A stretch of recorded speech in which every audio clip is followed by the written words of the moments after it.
কর্তৃক আয়োজিত আজকের এই বিতর্ক অনুষ্ঠানের সম্মানিত সভাপতি বিচারক মণ্ডল প্রতিপক্ষ যারা শিক্ষক আসসালামু আলাইকুম।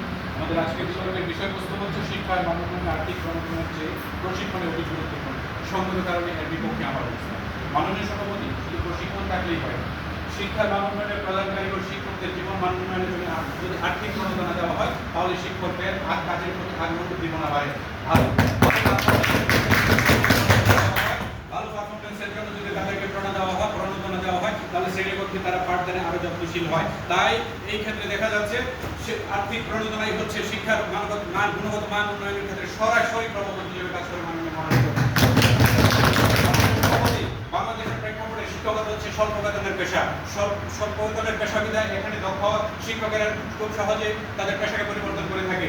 এই ক্ষেত্রে শিক্ষার গুণগত মান যেটা ছিল সেটা ধারাবাহিকতা বজায় রাখা সম্ভব হয় না।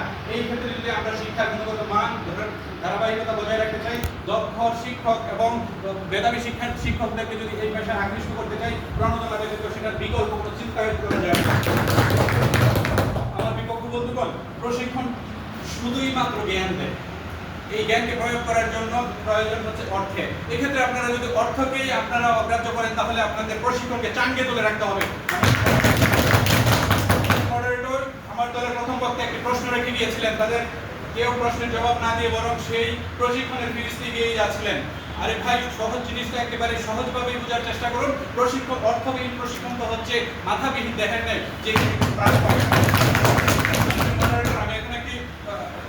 যে প্রথম আলো 23 ফেব্রুয়ারি 2026 একটি রিপোর্ট পেশ করছি, যেখানে দেখা যায় গত 5 বছরের শিক্ষা খাতে প্রণোদনা দিয়েছে ইউএস গভর্নমেন্ট $750 ট্রিলিয়ন, রাশিয়া দিয়েছিল সেখানে $450 বিলিয়ন, চায়না দিয়েছিল $850 বিলিয়ন, সেখানে বাংলাদেশ দিয়েছিল 4,31,908 কোটি টাকা।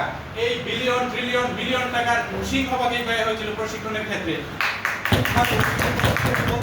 এই ক্ষেত্রে যদি আপনারা আর্থিক প্রণোদনাকে অস্বীকারই করেন তাহলে আপনাদের প্রশিক্ষণটাই বা থাকলো কোথায়? বিচারক মন্ডলী, বিপক্ষ বন্ধুদের কথা শুনে আমার একটা শৈশবের স্মৃতি মনে করবেন। শৈশবে আমরা রকেট বানাইতাম চাঁদে পাঠাবো বলে, কিন্তু সেই রকেট আমরা কোনোদিন চাঁদে পাঠাইতে পারিনি। তার কারণ হলো সেই রকেটের কোনো ইঞ্জিন ছিল না, ছিল না কোনো ফুয়েল। আমাদের বিপক্ষ বন্ধুদের অবস্থাও ঠিক তাই।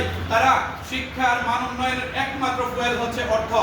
সেই আর্থিক অনুদানকে তারা অস্বীকার করে দেশের শিক্ষা ব্যবস্থার বিপ্লব ঘটাতে চায়, যেটা কশিনকালে